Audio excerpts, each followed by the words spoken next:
नमस्ते बच्चों, ऋचा मैम की कक्षा में आपका स्वागत है।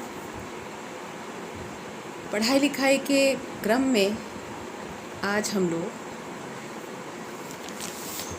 एक पाठ पढ़ेंगे जो हमारे जीवन के लिए, देश के लिए, परिस्थिति के लिए, वातावरण के लिए बहुत आवश्यक है और विचारणीय है।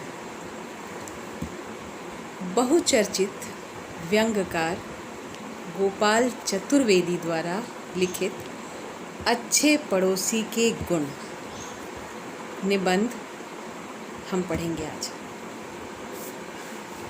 बच्चों, हम सभी जानते हैं कि पड़ोसी हमारे जीवन में बहुत अहमियत रखते हैं। आप पड़ोसियों के साथ जी रहे हो, आप पड़ोस को ठीक से शायद समझ नहीं पाते, लेकिन उनके गुण और दोष को आप परख लेते हैं।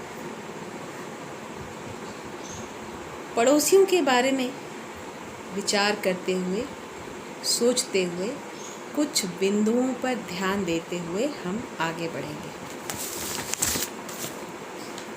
तो सबसे पहले मैं आपको ये बताना चाहूँगी कि हमारे जीवन में पड़ोसी का क्या महत्व है। ध्यान दीजिए, सभी के जीवन में पड़ोसी का बहुत महत्व होता है, इसे हम नकार नहीं सकते। पड़ोसी से अभिप्राय है उन लोगों से जो हमारे घर के आसपास अगल बगल में रहते हैं। माने तो पड़ोसी ही हमारा पहला रिश्तेदार होता है। ठीक है, हम अपना किसे समझते हैं? जो हमारे रिश्तेदार हैं, किसी न किसी तरह हमारा कोई ना कोई रिश्ता उनसे बना हुआ है। हम चाचा बुलाते हैं, मामा बुलाते हैं, बुआ बुलाते हैं, मासी बुलाते हैं, नानी बुलाते हैं, दादी बुलाते हैं, दादा बुलाते हैं, तो हम समझते हैं कि हमारे अपने यही हैं। लेकिन आपके पड़ोस में जो रहता है, कायदे से, तार्किक रूप से सबसे पहला रिश्तेदार आपका वही होता है। ऐसा क्यों है भाई? पास पड़ोस के लोग, जिसमें आप, हम, वो सब आते हैं। पास पड़ोस के लोग एक दूसरे के सहायक होते हैं। हर्ष विषाद के अवसर मिलजुल कर जीते हैं। हर्ष और विषाद क्या हुआ? खुशी और दुख। विपत्ति काल में सबसे पहले पड़ोसी ही उपस्थित होता है। या तो उनके यहाँ हम जाते हैं या हमारे यहाँ वो आते हैं। परिवार वालों को हमारी दिक्कतों के बारे में उनके बाद ही पता चलती है और तब वो भी आते हैं। लेकिन सबसे पहले यदि किसी समस्या में, संकट में, आपत्ति काल में कोई आपकी सहायता करने के लिए आता है तो वो है आपका पड़ोसी। इसलिए पड़ोसी से संबंध मधुर बनाए रखना चाहिए। कभी भी पड़ोसी के साथ झगड़ा झंझट नहीं करना चाहिए। इसके लिए क्या ज़रूरी है? थोड़ा सा डिस्टेंस मेंटेन करना। ठीक है ना? हमारी दोनों आँखों के बीच में भी एक डिस्टेंस है। दोनों आँखों के बीच कभी झगड़ा नहीं होता। दोनों कान के बीच कभी झगड़ा नहीं हुआ। ये दोनों हमारे जीवन में बड़े सहायक हैं। तो इसी प्रकार पड़ोसी भी हमारे जीवन में बहुत महत्वपूर्ण स्थान रखते हैं। अब दूसरे नंबर पे आता है कि अच्छा पड़ोसी हम किसे कहें। तो पड़ोसी के गुण की ओर जाइए। देखिए, अच्छा पड़ोसी मित्र और परिजन यानी रिश्तेदार के समान होता है। सहायता, मदद के लिए सदैव तत्पर रहता है, तैयार रहता है। तीज त्योहार आपस में मिलजुल कर मनाया जाता है। सब पड़ोसी मिलते हैं।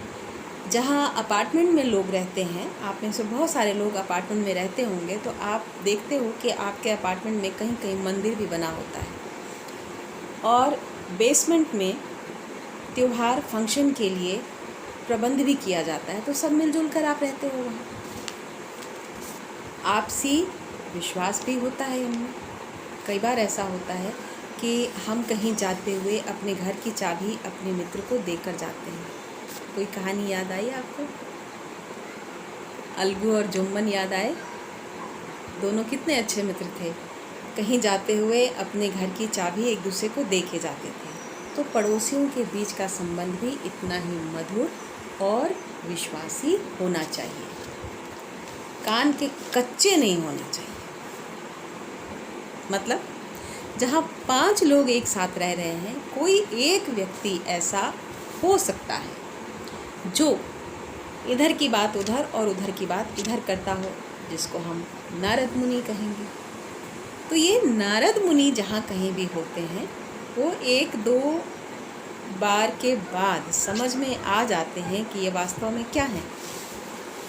आप इस बात पर ध्यान दीजिए कि जो व्यक्ति आपके पास आकर किसी दूसरे व्यक्ति की निंदा शिकायत करता है, आप चौकन्ने हो जाइए कि ये उसका स्वभाव है।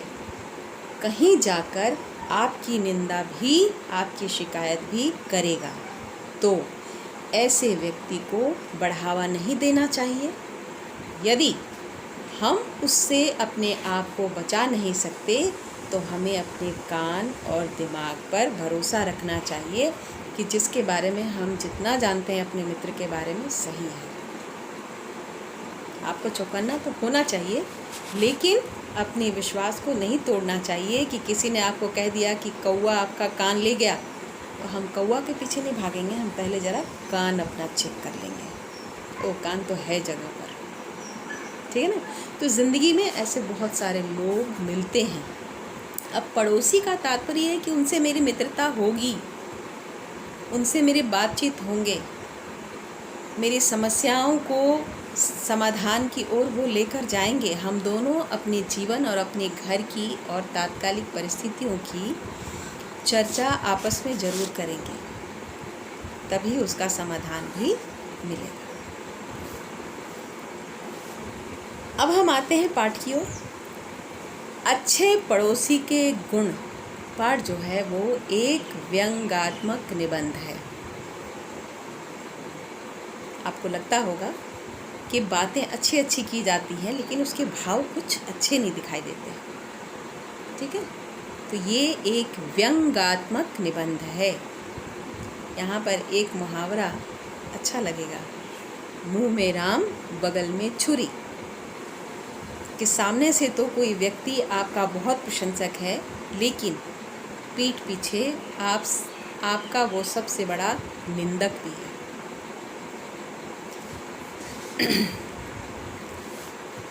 ये पाठ अत्यंत शिक्षाप्रद है। कैसे? हम पड़ोस नहीं बदल सकते। मान लीजिए आपने मकान खरीद लिया है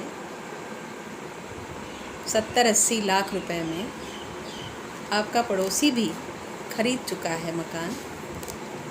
आप दोनों में से कोई भी, ये कोई दाग लगा हुआ कपड़ा नहीं है जिसे बदलने के लिए दुकान चले जाएंगे। घर बदलना आसान नहीं होता, इसलिए क्या करना होता है?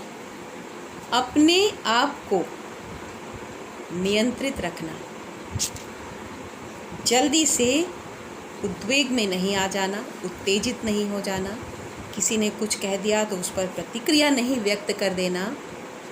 हम कितनी दूर तक अपनी ज़िंदगी में उसको आने दें, अपनी परिस्थितियों का परिचय दें, और कितनी दूर तक उसकी ज़िंदगी में जाएं और हस्तक्षेप करें। तो देश का पड़ोसी और घर का पड़ोसी दोनों ही बदला जाना मुश्किल है, इसलिए दोनों को अनुशासन का पालन करना चाहिए और अपने अपने लिमिट में, दायरे में रहना चाहिए, ठीक है। अगर हम अपना नज़रिया बदल दें,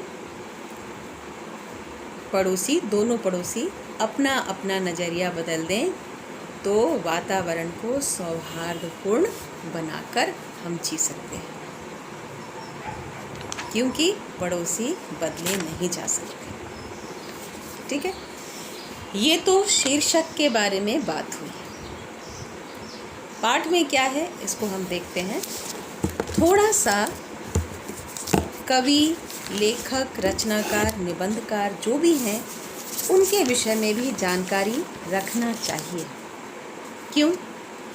क्योंकि जब आप उनके स्वभाव को जानेंगे तो उनकी रचनाओं को समझने में आपको आसानी होगी। जैसे आप में से किसी को मीठा बहुत पसंद है, मिठाई बहुत पसंद है, ठीक है, अगर वो कुछ लिखना चाहता है तो मिठाई से संबंधित बहुत अच्छी रचना प्रस्तुत कर सकता है। तो आप अगर उसके स्वभाव को जानते रहेंगे तो आपको विश्लेषण करने में बहुत सरलता होगी। आइए देखते हैं गोपाल चतुर्वेदी जी के बारे में। ध्यान से सुनना है। सुविख्यात एवं बहुचर्चित हिंदी के लेखक एवं व्यंग्यकार हैं। व्यंग्य साहित्य की एक विधा है जिसमें उपहास, मजाक और आलोचना का प्रभाव रहता है। इसे साहित्य में तीक्ष्ण औजार के रूप में प्रयुक्त किया जाता है। Mark Twain, George Bernard Shaw, Chekhov और भारतेंदु से लेकर परसाई जी तक अपनी व्यंग्य, ताना मारना जिसको कहते हैं, शक्ति के लिए मशहूर रहे हैं। व्यंग्य कलात्मक साहित्य में ही नहीं, विशेषकर राजनीतिक साहित्य में भी एक मारक शक्ति के रूप में स्थापित है। इसका महत्व है। व्यंग्य अंग्रेजी के सटायर, बहुत सटायरिंग बात करते हो तुम, किसी के बारे में बोलते हो ना, बहुत सटायरिंग बात करते हो तुम। व्यंग्य कलात्मक साहित्य में ही नहीं, विशेषकर राजनीति साहित्य में भी एक मारक शक्ति के रूप में स्थापित है। व्यंग्य अंग्रेजी के सटायर शब्द का हिंदी रूपांतर है, ट्रांसलेशन है। इस आधार पर किसी व्यक्ति या समाज की बुराई को सीधे शब्दों में न कहकर कटाक्ष, उपहास, परिहास, वाक वैदग्ध्य, पैरोडी, वक्रोक्ति, उपालंब, ठिठोली, निंदा, विनोद, स्वांग, दंत निपौरी आदि के माध्यम से गूढ़ तथ्यों को भी सहजतापूर्वक उजागर कर देते हैं। विख्यात व्यंग्यकार हरिशंकर परसाई जी के अनुसार व्यंग्य जीवन की वह आलोचना है जो विसंगतियों, मिथ्याचारों और पाखंडों का पर्दाफाश करता है। व्यंग्य का वास्तविक उद्देश्य है व्यक्ति, व्यवस्था और समाज की गूढ़ और गंभीर बुराइयों का उद्घाटन करना व्यंग्य के माध्यम से।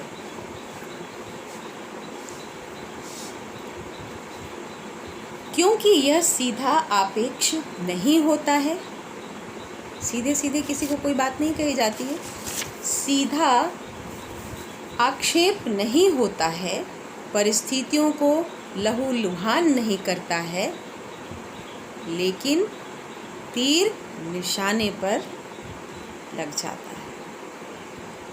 ठीक है, तो इस पाठ को पढ़ते समय ये ध्यान रखना है कि जो शब्द, जो वाक्य हम पढ़ रहे हैं उससे भाव मिलते जुलते नहीं लगते, कुछ उल्टे ही लगते हैं।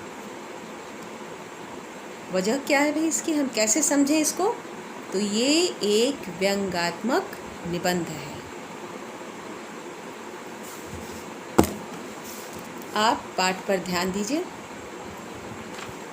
पाठ का परिचय है। प्रस्तुत पाठ में प्रभावपूर्ण और सरस ढंग से पड़ोसियों के कुछ ऐसे व्यवहारों पर व्यंग किया गया है जिसके द्वारा वे सहयोग और सद्भावना का दिखावा करते हैं। ठीक है, बात यही स्पष्ट हो रही है कि वे सहयोग और सद्भावना का दिखावा करते हैं।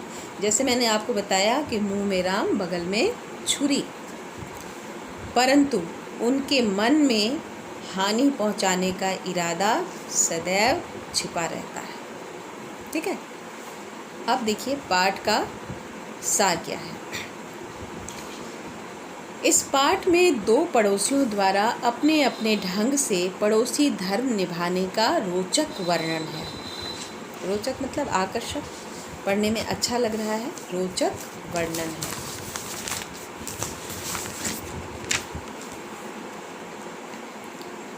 वे अपने व्यवहार द्वारा एक दूसरे के प्रति सहयोग, अपनत्व, हमदर्दी का प्रदर्शन करते हैं, पर उनके व्यवहार के मूल में उनकी अपनी अपनी स्वार्थ सिद्धि के भाव छिपे रहते हैं। क्या छिपे रहते हैं? स्वार्थ सिद्धि के भाव। मन में कुटिलता है, मन सरल नहीं है, वो नहीं है जो वो दिखाने की कोशिश कर रहे हैं। लेखक अपने पड़ोसी की बीमार पत्नी के बारे में पड़ोसी से बार बार एक ही सवाल पूछता है, आज भाभी जी का क्या हाल है?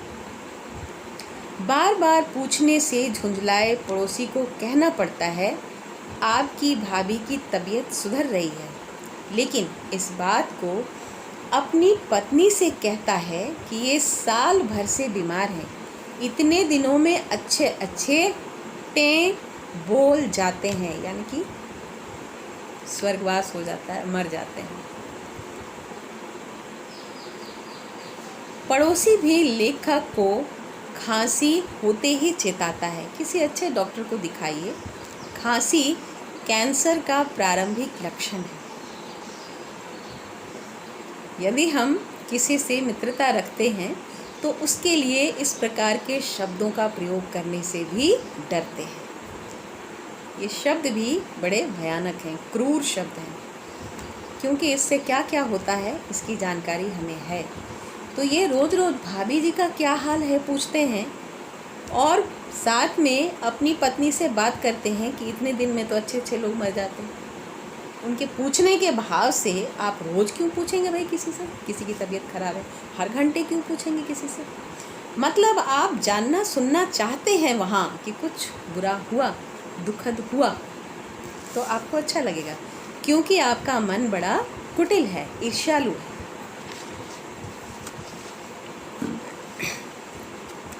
इस प्रकार वे एक दूसरे के परिवारों की सेहत का ध्यान रखते थे।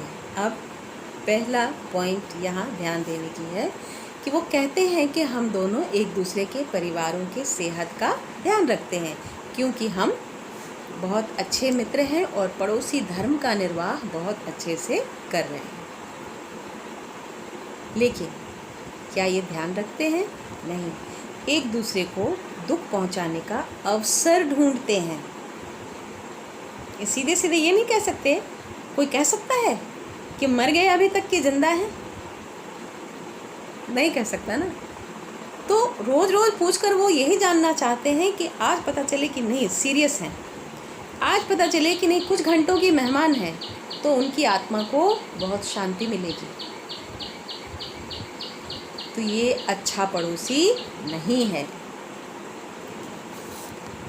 लेखक जिन पुराने जूतों, प्लास्टिक के थैलों और टूटी शीशियों को सालों साल संभाल कर रखता है, जिन्हें लेने से जब कबाड़ी भी मना कर देता था, तब उन्हें दान स्वरूप पड़ोसी के घर के बाहर फेंक देता था। आप यहीं पे उलझते होंगे कि दोनों अच्छे मित्र हैं, अच्छे पड़ोसी हैं, लेकिन ये अपने घर के कबाड़ दूसरों के दरवाजे पर फेंक कर ये कहते हैं कि हम दान कर रहे हैं। ये कौन सा दान होता है? कैसा दान?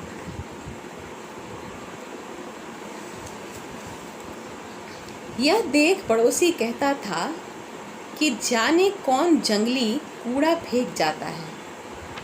बदले में पड़ोसी भी अपने घर का सारा कूड़ा लेखक के घर के सामने फेंक देता है। मतलब दोनों जानते हैं कि हम क्या हैं, दोनों को अपने इस कुकृत्य से बाज आना चाहिए। पीछे हट जाइए। क्यों ज़रूरत है कि हम रोज़ यही काम करें? तो दोनों के मन में विद्वेष भरा हुआ है।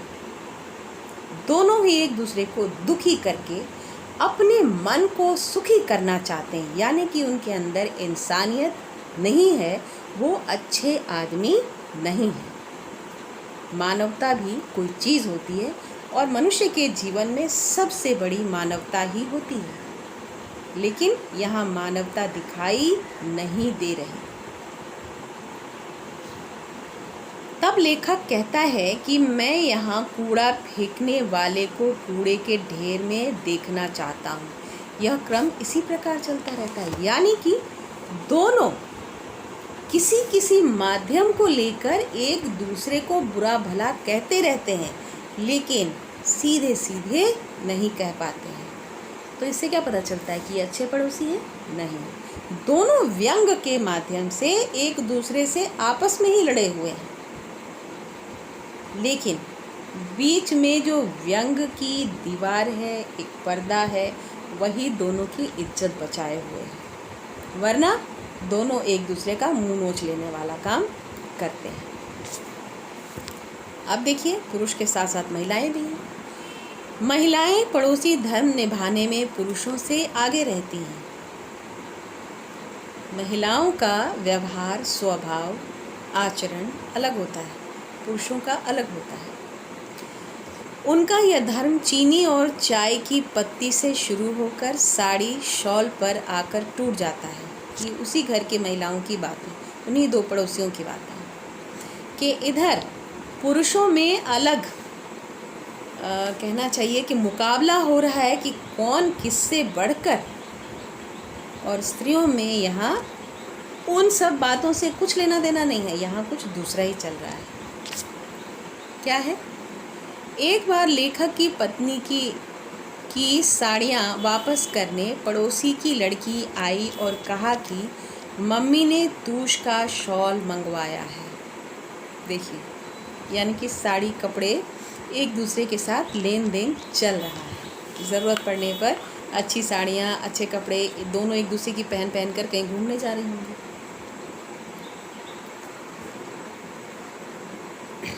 यह सुन लेखक की पत्नी ने खुद आकर देने का वादा किया, क्योंकि शॉल पर चटनी के कुछ दाग लग गए थे। तो कहीं गई होंगी, शॉल पर कुछ खाया पिया होगा, शॉल पर चटनी के दाग लग गए थे, जिसे साफ कराने में 150 रुपये लग गए।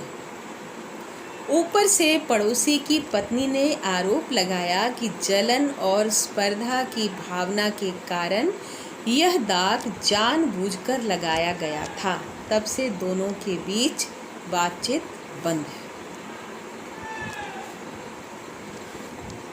अब जब नुकसान का अवसर आया, तब इनके बीच जो दिखावे की मित्रता थी वो टूट गई। पुरुषों के बीच जो मित्रता चल रही है वो तो एक शत्रुता के दलदल पर पैर रख रख के आगे बढ़ रहे हैं। दोनों किसी भी दिन डूबेंगे, दोनों डूबेंगे। और आज यहाँ औरतों के इस बात से कुछ मतलब नहीं था, कोई लेना देना नहीं था कि दोनों घर के पुरुष क्या कर रहे हैं आपस में।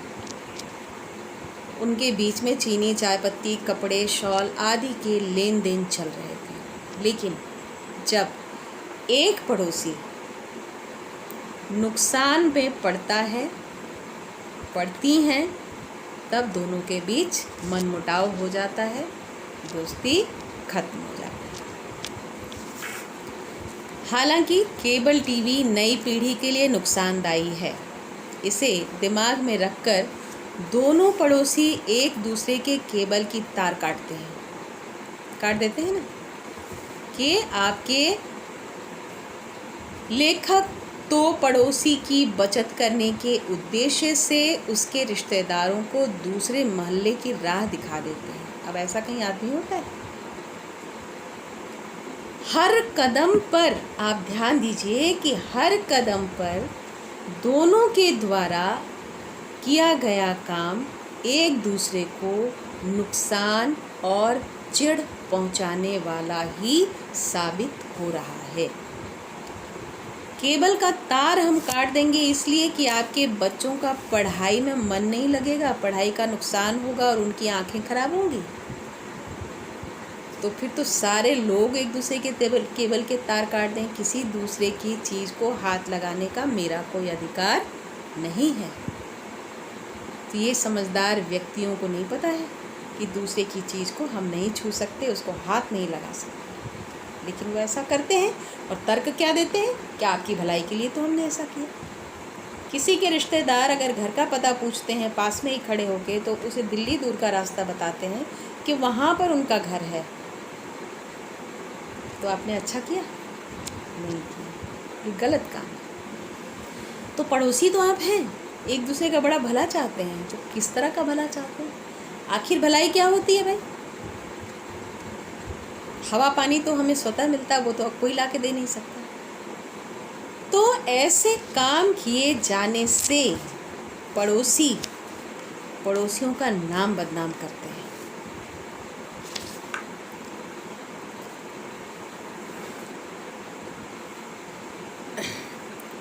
की राह दिखा देता है, जिसके बदले में पड़ोसी अपरिचित लोगों को भी पड़ोसी के घर भेजता रहता है। अब दोनों वही काम करते हैं।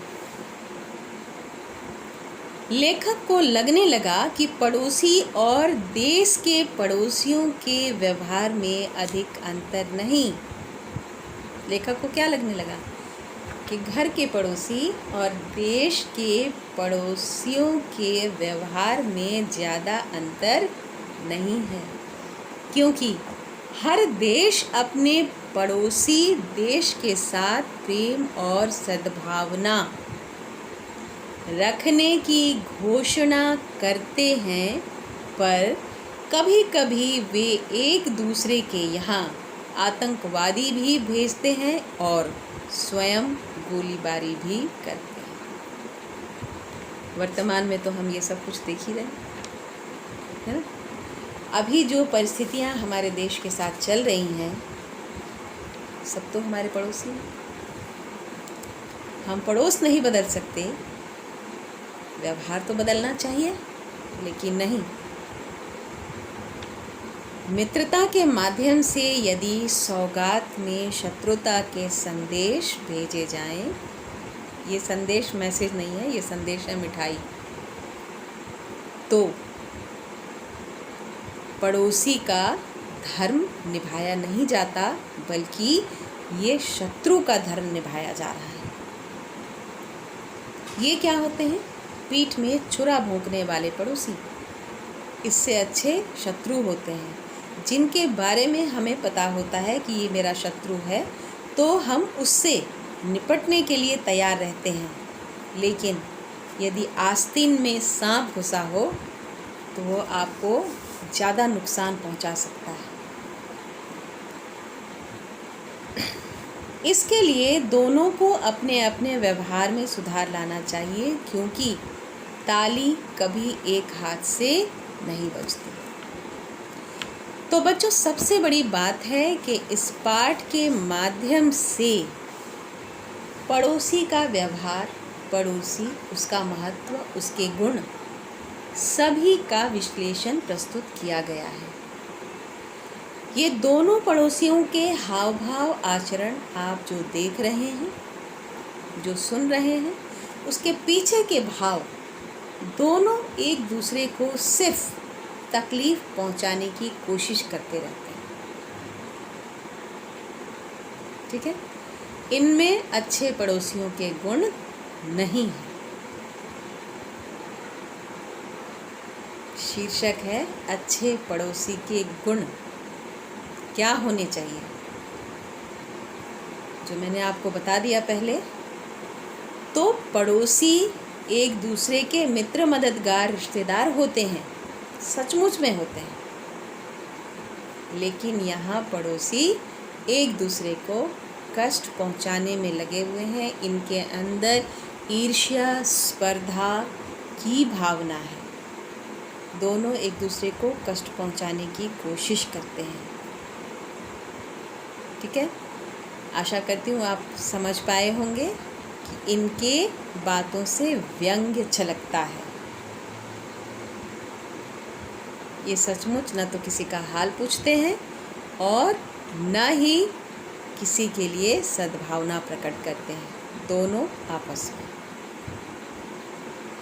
ठीक है, थोड़ा ध्यान से पढ़िए पाठ को, खूब अच्छे से समझ जाएंगे।